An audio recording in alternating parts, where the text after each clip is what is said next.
Hello friends, very good morning. स्वागत है आपका होम ट्यूशन चैनल पे। दोस्तों, जीके क्विज के इस संग्राम में आपका स्वागत है। तो दोस्तों, यहाँ पे कड़ा मुकाबला होने वाला है, तो सभी तैयार हो जाइए। ठीक है, तो चलिए शुरू करते हैं। शुरू करने से पहले इतना कहना चाहूंगा, वीडियो को लाइक कर दीजिए, एक बार शेयर करके आ जाइए ताकि अन्य विद्यार्थी भी जुड़ जाए। दोस्तों, तो चलिए शुरू करते हैं आज का महासंग्राम, कड़ा मुकाबला। 50 question special for Delhi police constable. तो चलिए दोस्तों, लेते हैं पहला सवाल। पृथ्वी के वायुमंडल में सर्वाधिक प्रचुरता से पाया जाने वाला गैस कौन सा है? पृथ्वी के वायुमंडल में सर्वाधिक प्रचुरता में पाई जाने वाली गैस कौन सी है? ऑर्गन, नाइट्रोजन, ऑक्सीजन और क्रिप्टॉन। तो सही आंसर होगा दोस्तों ऑप्शन बी, नाइट्रोजन। अगला सवाल, पृथ्वी के सबसे निकटतम ग्रह कौन सा है? पृथ्वी के सबसे निकटतम ग्रह कौन सा है? बुध, बृहस्पति, शुक्र या प्लूटो? तो दोस्तों आंसर आएगा ऑप्शन सी, शुक्र। शुक्र ग्रह पृथ्वी के सबसे निकटतम ग्रह माना जाता है। ठीक है, अगला सवाल लेते हैं। भूमध्य रेखा के समानांतर खींची गई रेखाएं क्या कहलाती हैं? वो रेखाएं जो भूमध्य रेखा के समानांतर खींची जाती हैं उनको क्या कहते हैं दोस्तों? अक्षांश, देशांतर, यमनोत्तर या इनमें से कोई नहीं? तो आंसर आएगा दोस्तों ऑप्शन ए, अक्षांश रेखाएं उनको कहा जाता है। अगला सवाल है, नियाग्रा जलप्रपात कहाँ स्थित है दोस्तों? फ्रांस, इटली, स्वीडन या यूएसए? तो बताइए दोस्तों, नियाग्रा जलप्रपात कहाँ पर स्थित है? तो दोस्तों ये है यूएसए, अमेरिका में दोस्तों। Option D right answer. अगला सवाल है, प्रथम विश्व युद्ध कब प्रारंभ हुआ था? 1904, 8, 1910, 1914? तो दोस्तों पहला विश्व युद्ध 1914 में स्टार्ट हुआ था। ऑप्शन डी राइट आंसर होगा। अगला सवाल है, नेपोलियन बोनापार्ट संबंधित है फ्रांस से, ऑस्ट्रिया से, जर्मनी, इंग्लैंड? बताइए दोस्तों, नेपोलियन बोनापार्ट कहां से संबंधित रखते थे दोस्तों? तो आंसर आएगा ऑप्शन ए, फ्रांस से। नेपोलियन बोनापार्ट का संबंध फ्रांस से था। Option A is right answer. अगला सवाल है, भारत किस वर्ष में यूएनओ का सदस्य बना? बताइए दोस्तों, यह है इंपॉर्टेंट जो आपको यहां पे कंफ्यूज करेगा क्वेश्चन। 1948, 47, 46, 45? भारत किस वर्ष यूएनओ का सदस्य बना? तो आंसर आएगा दोस्तों ऑप्शन डी, 1945। बताइए क्या आपने ऑप्शन डी ही आंसर दिया है? ठीक है, जो बच्चे गलत देते हैं वो अपना कमेंट है डिलीट कर देते हैं। ईमानदारी से मॉक टेस्ट को अटेम्प्ट कीजिए। ठीक है, कमेंट डिलीट करने से कुछ नहीं होता, आपका ज्ञान तो हमें पता ही है। अगला सवाल देखिए, अंतर्राष्ट्रीय न्यायालय का मुख्यालय कहाँ स्थित है? न्यूयॉर्क में, हैग में, जिनेवा में, इनमें से कोई नहीं? अंतर्राष्ट्रीय न्यायालय का मुख्यालय कहाँ स्थित है? तो आंसर आएगा दोस्तों ऑप्शन बी, हैग में। ठीक है, अगला सवाल, निम्नलिखित में से कौन सी पुस्तक गांधी जी द्वारा लिखी गई है? Discovery of India, my experiments with truth, India wins freedom, freedom and midnight? कौन सी पुस्तक है वो गांधी जी के द्वारा लिखी हुई है? तो आंसर आएगा option B, my experiments with truth. दोस्तों आगे बढ़ते हैं अगले सवाल पर। तो दोस्तों वीडियो को लाइक करना मत भूलना। कह रहा है कि भारत में लौह पुरुष के नाम से किसे जाना जाता है? पंडित जवाहरलाल नेहरू, बाल गंगाधर तिलक, सरदार वल्लभ भाई पटेल या महात्मा गांधी? तो आप सभी जानते हैं सरदार वल्लभ भाई पटेल को लौह पुरुष के नाम से जाना जाता है। अगला सवाल है, प्रथम मानव अंतरिक्ष यात्री कौन था? प्रथम मानव अंतरिक्ष यात्री कौन था? बताइए फटाफट कमेंट कीजिए। तो दोस्तों प्रथम मानव अंतरिक्ष यात्री का नाम है यूरी गागरिन, जो कि रूस से संबंध रखते हैं। ठीक है, अगला सवाल है, लुम्बिनी एक पवित्र स्थान है, तो लुम्बिनी किस धर्म का पवित्र स्थान है? मुस्लिमों का, बौद्धों का, ईसाइयों का, सिखों का? तो दोस्तों लुम्बिनी है वो बौद्ध धर्म से संबंधित एक महत्वपूर्ण स्थान है, धार्मिक स्थान है, जहां पे क्या हुआ था दोस्तों? महात्मा बुद्ध का जन्म या मृत्यु? कमेंट करके बताइए। अगला सवाल है, खेलों में बटरफ्लाई जो शब्द है ये किससे संबंधित है? बटरफ्लाई शब्द का संबंध किस खेल से है? बास्केटबॉल, तैराकी, नौकायन या गोल्फ से? तो दोस्तों बटरफ्लाई का संबंध है तैराकी से, स्विमिंग से संबंध रखता है बटरफ्लाई। अगला सवाल है, भारत का प्रथम नोबेल पुरस्कार किस क्षेत्र में मिला था? भौतिकी के लिए, साहित्य के लिए, चिकित्सा के लिए, रसायन शास्त्र के लिए। तो दोस्तों भारत का प्रथम नोबेल पुरस्कार दोस्तों साहित्य के क्षेत्र में प्राप्त हुआ था। ऑप्शन बी राइट आंसर होगा। अगला सवाल है, रेड स्क्वायर कहाँ स्थित है? कश्मीर, मॉस्को, चीन, न्यूयॉर्क में। तो दोस्तों रेड स्क्वायर मॉस्को में स्थित है। ऑप्शन बी राइट आंसर होगा। अगला सवाल है, शिमला समझौता किन के मध्य हुआ था? रूस भारत, भारत पाकिस्तान, भारत चीन, भारत बांग्लादेश के बीच में। बताइए दोस्तों शिमला समझौता किन के बीच में हुआ था? भारत और पाकिस्तान के बीच में। ऑप्शन बी करेक्ट आंसर होगा। भोजन की ऊर्जा को मापा जा सकता है किसमें? केल्विन, कैलोरी, बुशेल या इनमें से कोई नहीं। भोजन की ऊर्जा को किसमें मापा जाता है? तो दोस्तों जब हम भोजन करते हैं तो उसको किसमें मापते हैं दोस्तों? कैलोरी में। कहते हैं ना कितनी कैलोरी का भोजन आपने खाया है। तो ऑप्शन बी राइट आंसर होगा। भोजन की ऊर्जा को कैलोरी में मापा जाता है। अगला सवाल है, भूकंप की तीव्रता को किसमें मापा जाता है? यानी किस मीटर का प्रयोग किया जाता है, किस उपकरण का प्रयोग किया जाता है?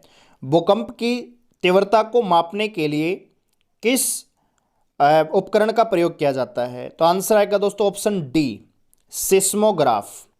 सिस्मोग्राफ का प्रयोग भूकंप की तीव्रता को मापने के लिए किया जाता है। सवाल है, प्रतिष्ठित आबेल पुरस्कार किस क्षेत्र में दिया जाता है? प्रतिष्ठित खेल पुरस्कार किस क्षेत्र में दिया जाता है दोस्तों? बताइए, गणित, साहित्य, खगोल शास्त्र या चिकित्सा? तो दोस्तों प्रतिष्ठित आबेल पुरस्कार गणित के क्षेत्र में दिया जाने वाला है। ठीक है दोस्तों, ऑप्शन ए इसका आंसर होगा। गणित के क्षेत्र का प्रतिष्ठित पुरस्कार है जिसका नाम है आबेल पुरस्कार। अगला सवाल है, मानव शरीर में रक्त के परिसंचरण की खोज किसने की? यानी रक्त परिसंचरण की खोज किसने की दोस्तों? Edward Jenner, Joseph Lister, William Harvey, John Ilson. तो आंसर आएगा दोस्तों ऑप्शन सी विलियम हार्वे ने रक्त के परिसंचरण की खोज की। अगला सवाल है, समुद्र का रंग नीला दिखाई देता है क्योंकि इस पर गिरने वाला सूर्य का प्रकाश परावर्तित होता है, अपवर्तित होता है, अवशोषित होता है या परिकिरणित होता है। तो समुद्र का रंग नीला क्यों दिखाई देता है दोस्तों? क्योंकि इस पर जो सूर्य का प्रकाश गिरता है, गिरने के बाद क्या होता है दोस्तों? परिकिरणित होता है। ऑप्शन डी सही आंसर होगा। तो दोस्तों वीडियो को लाइक जरूर करें और शेयर भी करके आएं। अगला सवाल है, सामान्य नमक का रासायनिक नाम क्या है? बताइए दोस्तों क्या आएगा आंसर? सामान्य नमक जो हम खाते हैं, सामान्य जो नमक है उसका रासायनिक नाम क्या है? Sodium chloride. Option B right answer होगा। अगला सवाल है, विटामिन सी का रासायनिक नाम क्या है? तो दोस्तों विटामिन सी का रासायनिक नाम है ascorbic acid. Option B, vitamin C को हम एस्कोर्बिक एसिड के नाम से जानते हैं। अगला सवाल है, कांसा किससे मिलकर बनती है? एक मिश्र धातु है कांसा, एक मिश्र धातु किन से मिलकर बनती है? तांबा जस्ता, तांबा टिन, लोहा और तांबा, या जस्ता या टिन? बताइए दोस्तों फटाफट। तो कांसा जो मिश्र धातु है बनती है दोस्तों तांबे और टिन से। तांबे और टिन से मिलकर बनती है दोस्तों क्या? कांसा। अगला सवाल है, प्याज है वो रूपांतरित रूप है किसका? यानी प्याज किसका रूपांतरित रूप है? तने का, पत्ती का, जड़ का या पुष्प का? तो दोस्तों प्याज जो है रूपांतरित रूप है किसका? तने का। ऑप्शन ए राइट आंसर होगा। अगला सवाल है, बीसीजी के टिक्के का प्रयोग किसके विरुद्ध प्रतिरक्षा में होता है? बीसीजी के टिक्के का प्रयोग किसके विरुद्ध प्रतिरक्षा में होता है? तो आंसर आएगा ऑप्शन बी तिपेदिक। ठीक है, तिपेदिक के लिए दोस्तों बीसीजी के टिक्के का प्रयोग किया जाता है। अगला सवाल देखते हैं, गुप्त साम्राज्य का संस्थापक कौन था? बताइए दोस्तों, गुप्त साम्राज्य का संस्थापक कौन था? चंद्रगुप्त प्रथम, चंद्रगुप्त द्वितीय, समुद्रगुप्त या कुमारगुप्त? तो आंसर आएगा दोस्तों ऑप्शन ए चंद्रगुप्त प्रथम। जी हाँ दोस्तों, चंद्रगुप्त प्रथम ने ही गुप्त साम्राज्य की स्थापना की। अगला सवाल है, प्लासी का युद्ध क्षेत्र कहाँ स्थित है? बिहार में, आंध्र प्रदेश, उड़ीसा, पश्चिम बंगाल? तो दोस्तों प्लासी का जो मैदान है वो पश्चिम बंगाल में स्थित है। ऑप्शन डी राइट आंसर होगा। और आप हमें कमेंट करके बताइए कि प्लासी का युद्ध है वो कब लड़ा गया था और किनके मध्य हुआ था। अगला सवाल है, टोडरमल का संबंध किससे था? संगीत से, साहित्य से, भू राजस्व सुधार से या कानून से? तो दोस्तों टोडरमल दोस्तों एक प्रकार से राजस्व अधिकारी हुआ करता था। अकबर के 9 रत्नों में शामिल हुआ करता था टोडरमल। तो आंसर आएगा ऑप्शन सी, भू राजस्व सुधार से। सवाल है, फीफा विश्व कप 2022 का आयोजन किस शहर में होगा? बताइए दोस्तों फटाफट। कतर, लंदन, पेरिस या बर्लिन? फीफा वर्ल्ड कप 2022 का जो आयोजन है वो कहां होगा दोस्तों? आंसर आएगा ऑप्शन ए, कतर। ठीक है, फीफा विश्व कप 2022 का आयोजन कहां होगा दोस्तों? कतर में होगा। ऑप्शन ए सवाल का आंसर होगा। अगला सवाल है, सर्वोच्च न्यायालय के न्यायाधीशों की नियुक्ति कौन करता है? सर्वोच्च न्यायालय के न्यायाधीशों की नियुक्ति कौन करता है? प्रधानमंत्री, राष्ट्रपति, मुख्य न्यायाधीश या लोकसभा अध्यक्ष? तो आंसर आएगा दोस्तों ऑप्शन बी, राष्ट्रपति। अगला सवाल है, भारत की परमाणु कमान किसके हाथ में होती है? प्रधानमंत्री के में, राष्ट्रपति, उपराष्ट्रपति या रक्षा मंत्री? तो भारत की परमाणु कमान है वो दोस्तों किसके हाथ में होती है दोस्तों? प्रधानमंत्री। Option A. सवाल है, संविधान का कौन सा अनुच्छेद संसद को संविधान में संशोधन करने का अधिकार देता है? संविधान का कौन सा अनुच्छेद संसद को संविधान में संशोधन करने का अधिकार देता है? तो दोस्तों आंसर आएगा ऑप्शन बी, 368। जी हाँ दोस्तों, अनुच्छेद 368 ही संसद को यह अधिकार देता है कि वो संविधान में संशोधन कर सकती है। सवाल है, संसद के सत्रों के मध्य अधिकतम अंतराल कितना हो सकता है? संसद के 2 सत्रों के बीच अधिकतम अंतराल कितने दिन का हो सकता है? तो आंसर आएगा दोस्तों ऑप्शन बी, 6 माह। यानी 6 माह से ज्यादा का अंतर नहीं होना चाहिए। भारत में सोना कहां पाया जाता है दोस्तों? कोलारू झील, कोलारू महाराष्ट्र, खेतड़ी मध्य प्रदेश, खेतड़ी राजस्थान में पड़ता है दोस्तों, पन्ना मध्य प्रदेश, कटनी मध्य प्रदेश। भारत में सोना है वो सबसे ज्यादा कहां पाया जाता है? तो दोस्तों आंसर आएगा ऑप्शन ए, कोलार, कर्नाटक में। अगला सवाल है, योजना आयोग का प्रथम चेयरमैन कौन था? Doctor S Radhakrishnan, doctor Rajendra Prasad, Pandit Jawaharlal Nehru, इनमें से कोई नहीं। तो आप सभी जानते हैं दोस्तों योजना आयोग के स्थान पर अभी तो नीति आयोग है, लेकिन सवाल यह है कि योजना आयोग का प्रथम चेयरमैन कौन था? तो आप सभी जानते हैं योजना आयोग एक असंवैधानिक निकाय है, ठीक है, जिसका चेयरमैन यानी कि जो अध्यक्ष है वो प्रधानमंत्री होता है। तो पहले प्रधानमंत्री कौन थे? पंडित जवाहरलाल नेहरू। सवाल है, भारतीय वित्तीय वर्ष निम्नलिखित में से किस दिनांक से प्रारंभ होता है? बताइए दोस्तों, ये चैलेंज है आपके लिए ये क्वेश्चन। भारतीय वित्त वर्ष निम्नलिखित में से किस दिनांक से प्रारंभ होता है दोस्तों? तो दोस्तों प्रतिवर्ष 1 अप्रैल को वित्त वर्ष की शुरुआत होती है। अगला सवाल है, हमारे राष्ट्रीय ध्वज का केसरिया रंग क्या प्रदर्शित करता है? यानी भारतीय राष्ट्रीय ध्वज में जो केसरिया रंग है उससे क्या समझते हैं आप? बताइए जरा कमेंट करके, और वीडियो को लाइक कीजिए दोस्तों और शेयर करके जरूर आएं, और चैनल को सब्सक्राइब करने इसी प्रकार की वीडियोज के लिए दोस्तों, ठीक है। तो हमारा जो राष्ट्रीय ध्वज है उसमें जो केसरिया रंग है दोस्तों वो दर्शाता है वीरता और बलिदान को, ठीक है।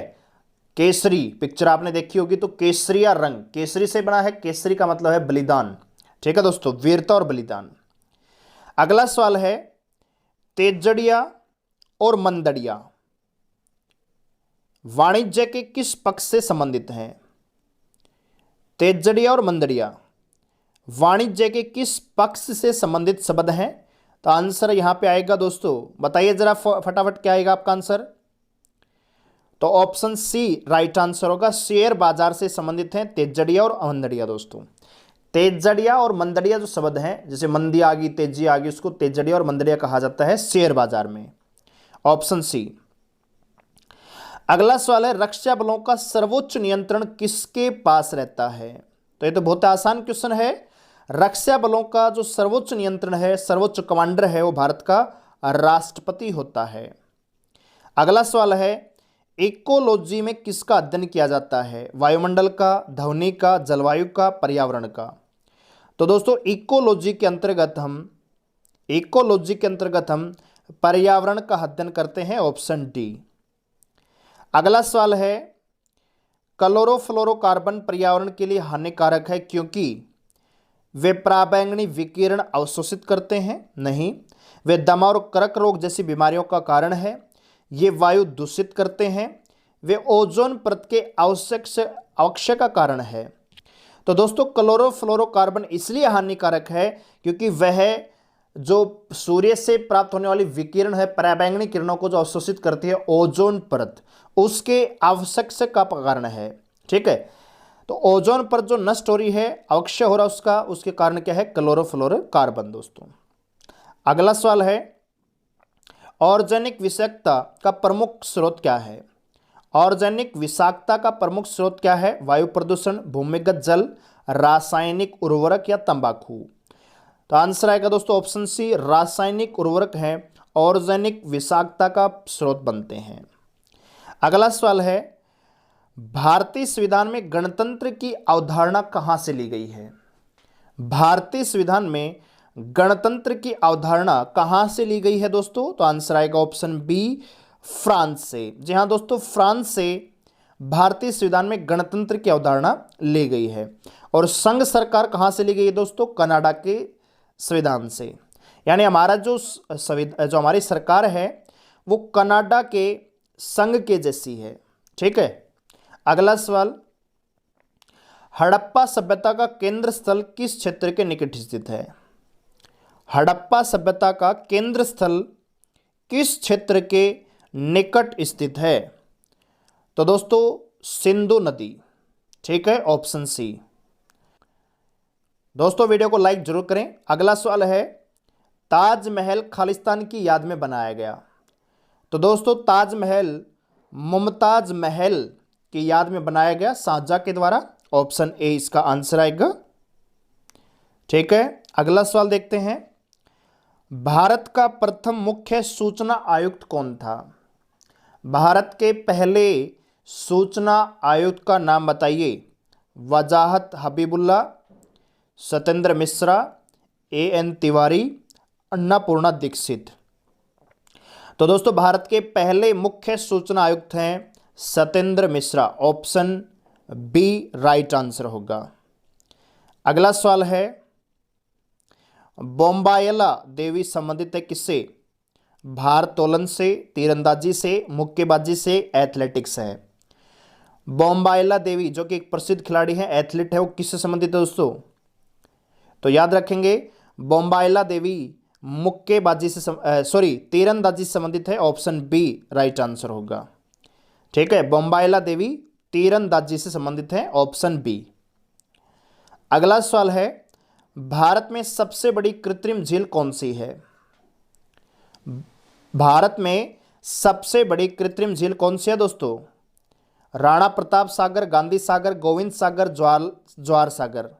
तो दोस्तों गोविंद सागर भारत में सबसे बड़ी कृत्रिम झील है। ठीक है, अगला सवाल है, भारतीय फिल्म एवं टेलीविजन संस्थान कहाँ स्थित है? भारतीय फिल्म और टेलीविजन संस्थान कहाँ स्थित है? मुंबई में, दिल्ली, बेंगलोर, पुणे? तो आंसर आएगा दोस्तों ऑप्शन डी, भारतीय फिल्म टेलीविजन संस्थान कहाँ है? पुणे में। ठीक है, तो दोस्तों ये था हमारी क्विज 50 नंबर की। आपने कितना स्कोर किया आप हमें कमेंट करके जरूर बताएं। और दोस्तों आपको ये वीडियो कैसा लगा ये भी हमें कमेंट करके जरूर बताएं दोस्तों। ठीक है, और वीडियो को लाइक करें, शेयर करें और चैनल को सब्सक्राइब करें इसी प्रकार की वीडियोस के लिए। बेल आइकन को प्रेस जरूर कर लें ताकि वीडियो का नोटिस आपको मिल जाए। तो मिलते हैं आपसे अगले वीडियो में, तब तक के लिए धन्यवाद, गुड बाय।